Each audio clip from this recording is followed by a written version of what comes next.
But here in Umbria, white sauce, and this might be go further than Umbria, the white sauce is kind of clear. It's oil. It's oil-based, not no milk in it. Like you see I don't know, an Alfredo sauce, that's got milk in it to make it creamy and white there. But what they call a Bianco sauce here is just oil with your onions or your peppers or whatever you're going to cook into your sauce. So anyway, what I'm going to do to modify this sauce once I've got my added my cream, and it doesn't have to be, you know, anything fancy with the cream. What I'm going to use is, quote, the right stuff. A little bit of this panna di cucina, and this is what you're supposed to use for the traditional norcian sausage. But that doesn't stretch quite far enough. I might just use regular, heavy cream. In fact, I think I'm going to save my panna di cucina and just use heavy cream, because I'm already going to be modifying this recipe by adding broccoli. I should have told you that at the outset, but I bought some broccoli because I had it looked good to me in the store, and I brought a whole head. And that's why I started off with so much sausage here in a whole onion instead of a half, because that looked to be about the right amount of sausage for a whole head of broccoli. So I'm just going to let this cook a while, and I'll get back to you in a minute. Okay, what we're going to make here today is a modified classic norcia pasta sauce. Norcia is the sausage I've got in here. It comes from Norcia, which is a town in eastern Umbria, right out here in the middle of Italy. And it's a mild sausage. If you make it with another sausage, a mild sausage, it's probably going to be good, but it's not going to be the same. And anyway, what you got here is about a pound of sausage. So this is going to make a big batch. And one full onion and one big clove of garlic in there.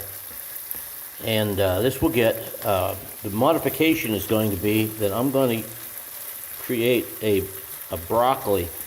This is a white creamy sauce that uses panna fresca, which is like the version of sour cream you buy here. And that makes a very nice sauce. And I thought, well, the broccoli should go here pretty well.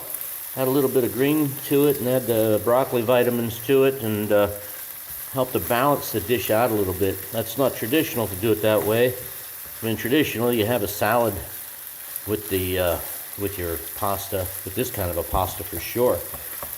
But I thought, let's put the broccoli in there because it's a superfood and I like it. So the broccoli is going to go in here at the very end after the cream goes in. And we're getting almost ready to put the cream in. I want to take notice of something here. You notice here we're getting a little bit of browning action on the sausage.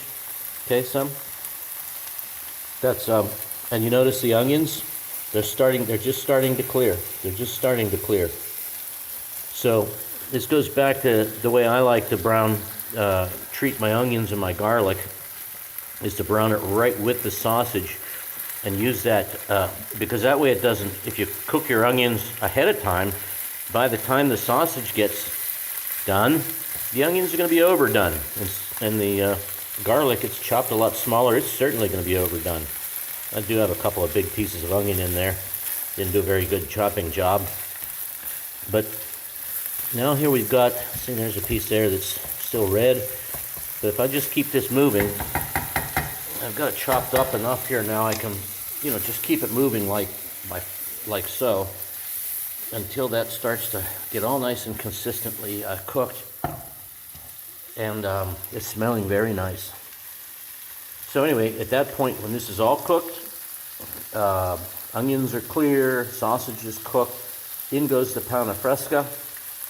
That gets stirred a little bit, and then in goes the broccoli, because I want the broccoli to be just warmed up by this. I don't want it to be additionally cooked very much, because it's a personal preference. I like my broccoli crispy and fresh. I don't like overcooked or well cooked, well done broccoli. Leftover thing from my childhood years, I suppose. But anyway, we're getting there. This doesn't take long to make either. I think I've got maybe not even 10 minutes invested in this so far, and it's good. Okay, while this is sizzling here, let's just turn back to the table here and show you how I like to cut my broccoli. I don't even bother with the big stalks. In fact, that's too big for me. I like to just cut it right straight across this way. And that breaks it up into, you know, little pieces that aren't too small. They're big enough that I like them, you know, sort of a bite size, but not so small that people can't pick them out if they don't like broccoli. So I'll give this one another cut. But I'm going for pieces like this size. Okay, so we're looking good here. Things are browning up, the sausage is browning up, and the onions are getting just a little bit brown here and there, not too much.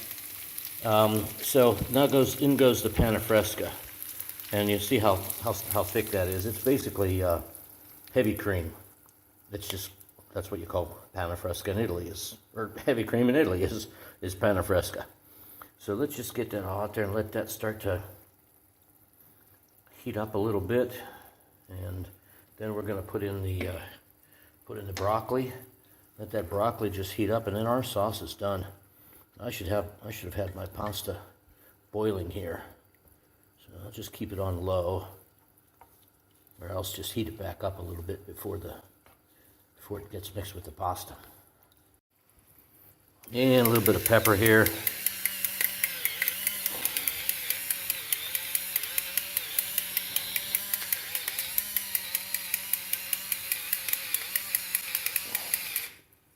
Keep stirring that because I don't want to burn my milk.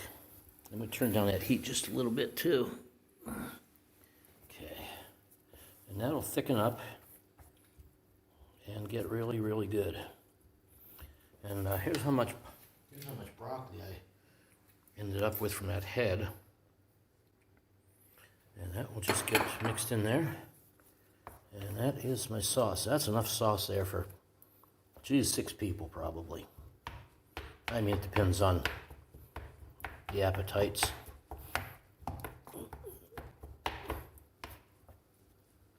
But it's pretty hearty, pretty good, and pretty darn Umbrian, except for my addition of the broccoli. I don't know how that's going to go over. I bounce all these videos off my Umbrian advisors, and they either give me a thumbs up or else not. Oh, and that is a delicious sauce. This is a piece of uncooked broccoli. I'm just sampling it all together at this point. It's very tasty. I'm not going to cook enough pasta to go with all this sauce because it's a cream-based sauce. It's not a tomato-based sauce. And I'm a big advocate of cooking enough pasta so that you can have it the second and third day, reheating it, because it actually can get better and better, but not this kind of a sauce. So let's just taste it here.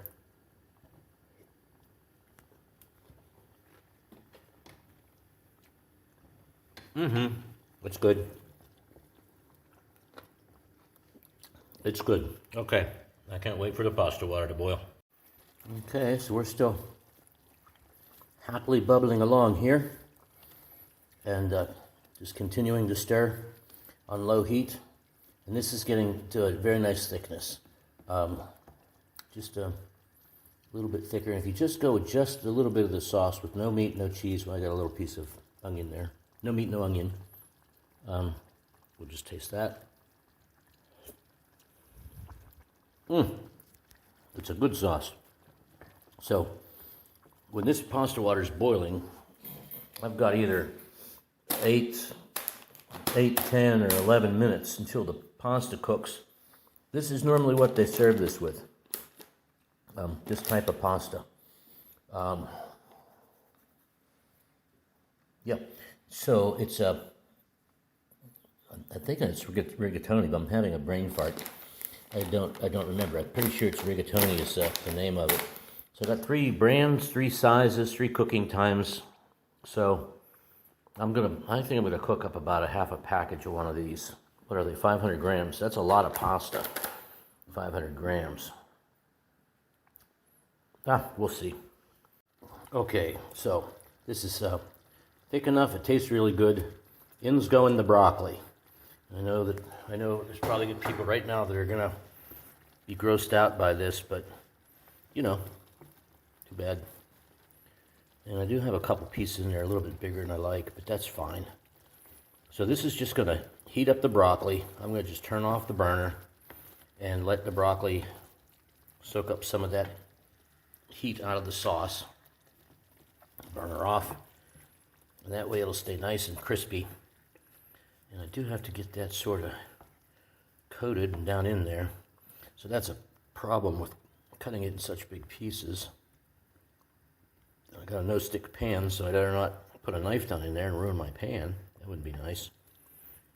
So I'll just keep going like this and flip it around a little bit until it seems happy. Oop, come on there, come on there, come on there. There we go. And just coat the broccoli so it. Keep flipping it a couple more times here while the pasta water is coming up to temperature. And there it's coated. You know, this big piece maybe not. I might just pull it out and eat it just like that. Okay, I literally did eeny, meeny, miny, mo on this. And I suppose I was statistically more likely to get this middle one anyway. I'm going to go with 200 grams. That's enough for a pretty darn good lunch and still have a little bit left for cocoa. Or maybe for dinner. Or maybe I'll just eat it all and have my main meal here at lunchtime. In any case, come on, pasta water. Should have learned by now, always put your pasta water on first, because a lot of these sauces don't really take a lot of time. And it tastes really good. Okay, and with the rigatoni. Give it a little stir, keep an eye on it, and 8 minutes from now we're going to have lunch. Now I did not mean to be flippant and suggest that which pasta you pick doesn't matter. I can tell this is not done yet, just by the color. And it's hard. If you try to bounce it off the spoon there, you can feel how it hits the spoon. In any case, in this case, the three that I had here were all bronze cut pastas, which gives it a surface texture that really makes them excellent for it clinging to the sauce. And you know, the rigatonis are the pasta that, well, you know, this is rigatoni, isn't it? I don't know. I'm gonna have to go back to my pasta chart. Anyway, this is the one that's traditionally served with the norcia sauce. Even though my sauce is modified with the broccoli, I'm going to stick with at least the authentic pasta that goes with that. And in a couple more minutes here, you could tell this is a little thing I have noticed. If you feel the tip of the spoon very carefully with your finger, you can feel the spoon colliding with the pasta in the water here. And if it's like a shock wave that really hits kind of with a little bit of a ting, the pasta's not done. When it starts to get a little bit softer, you can feel it here.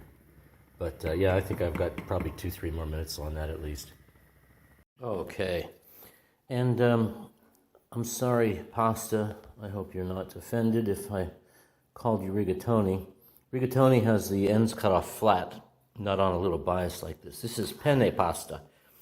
There's so many different kinds of pasta. I really just, you know, I'm not keeping them all good. I'm gonna just put it on here like this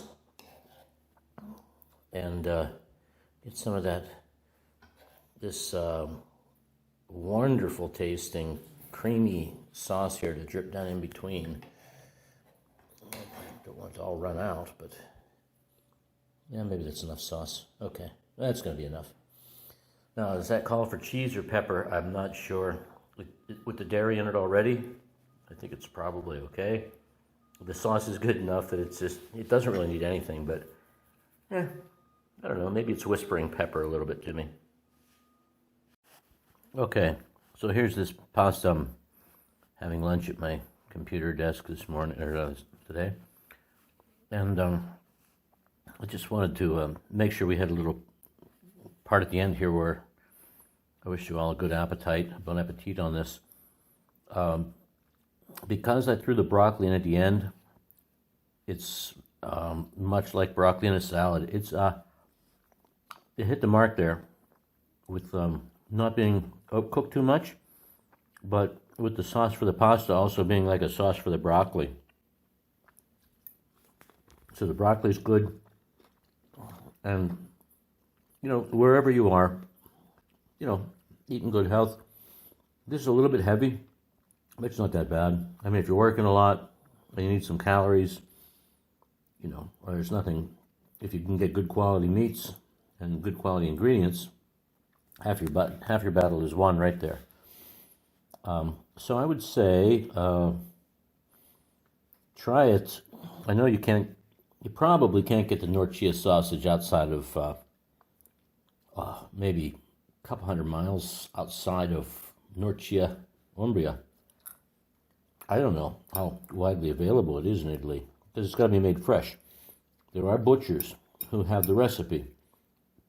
It's not actually Norcia sausage from Norcia, but it's the secret of this sausage, as far as I can tell, is it's not only fresh ground pork, but it's also some cured meats, cured pork. So, if you're lucky enough to have a butcher, maybe you could point him in the direction of this and he can figure out how to make it.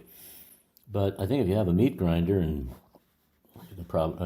you could probably make it yourself. There are recipes on the internet, but even if you don't want to go down that road of trying to recreate Norcia sausage, you can certainly try this. The overall idea here, with some kind of a sweet sausage, not like maple syrup sweetened breakfast sausage by any means. No, don't go there. But not a hot sausage either.